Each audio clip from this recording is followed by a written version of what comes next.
আমরা একটা সমীকরণ লিখি, আমরা তার সমাধান করব। সমাধান হচ্ছে, সমীকরণটা হচ্ছে 5y - 2 = 3y + 8। এর আগে যে অঙ্কগুলো করলাম সেখানে শুধু চলক এক পাশে ছিল, তাই না? এখন চলক কয় পাশে আছে? বামেও আছে, ডানেও আছে। তাহলে আমরা বলেছি যে যেটার মান আমরা বের করব, যে চলকের মান, সেগুলো সব কোন দিকে রাখবো? বাম দিকে। আর বাকিগুলো কোন দিকে? ডান দিকে। তাহলে 3y কোই পাশে রাখা যাবে? কোন পাশে আসবে?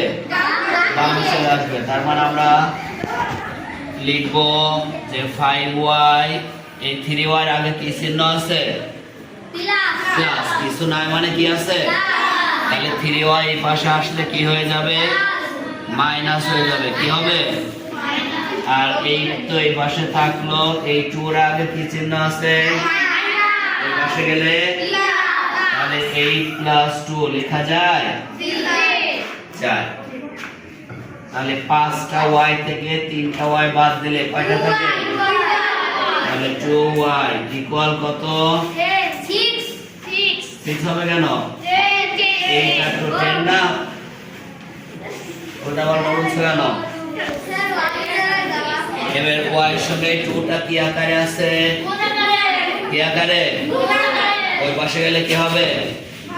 ভাগ হবে। কি হবে? তাহলে আমরা লিখতে পারি y = 10/2। তার মানে y এর মান কত হলো? y এর মান কত হলো?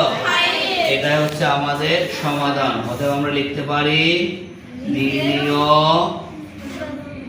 সমাধান y = 5। y = কত? 5। এবার আমরা শুদ্ধি পরীক্ষা দ্বারা করে দেখব যে ডান পক্ষ, বাম পক্ষ আর ডান পক্ষ ঠিক আছে কিনা। ক্লিয়ার সবাই? ক্লিয়ার। আমরা বাম পক্ষটা যাচাই করি। কোন পক্ষ? তাহলে আমরা লিখলাম শুদ্ধি পরীক্ষা। কি পরীক্ষা? শুদ্ধি পরীক্ষা। তাহলে বাম পক্ষ, বাম পক্ষ কত আছে বলো তো? 5y - 2। y এর মান কত বের করলাম? তাহলে y এর জায়গায় বসাবো কত? 5 - 2। 5 আর 5 গুণ করলে কত হয়? 25। কত আছে? 25 - 2 = কত? 23। কত হয়? 23। তাহলে বাম পক্ষের মান কত হলো? 23। এবার আমরা কোন পক্ষ বের করব? ডান পক্ষ। তাহলে ডান পক্ষ ইকুয়াল আমরা লিখে নিই, ডান পক্ষ আছে 3y + 8। তাহলে 3y জায়গায় কত বসাবো? y মান কত? y মান কত?